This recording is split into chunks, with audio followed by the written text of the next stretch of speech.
In 1994, I started a new company called Earthwatch. The goal was to blend high-quality fertilizers for golf courses and lawn care companies.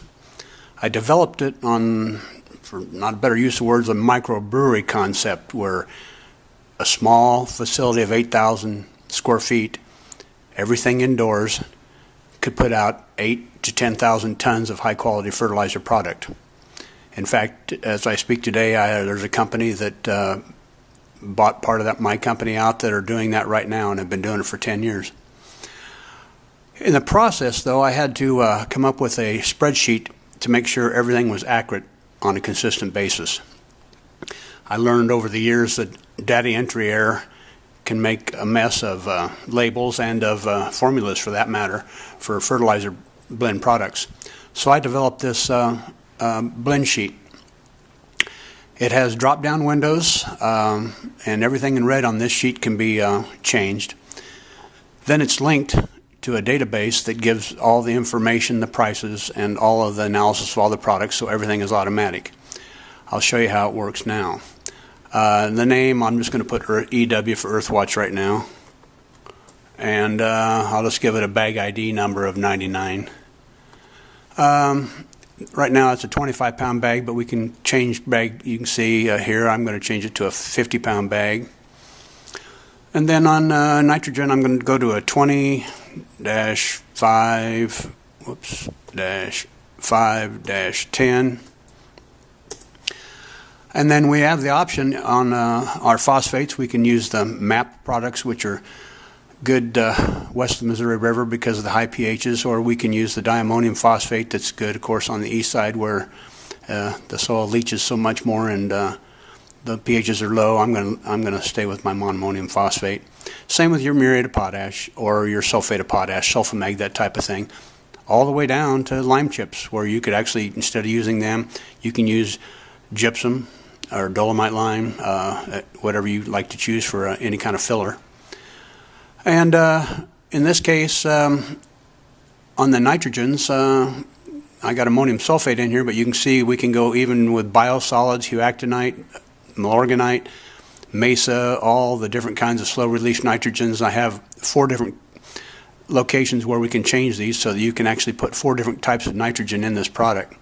I'll just leave these alone for now, but I'm going to just put them in at 10% each. And you can see it changes the pounds exactly what the blend should be to make a 20-5-10. And then we go to the analysis sheet, which tells you actually more input here gives us the complete analysis and the nitrogen breakdown, and turns out to be a 27.5% slow-release nitrogen. Of course, you can print any of these off for your records to keep in a file for each individual product. Then I have a build sheet, actually for the blender.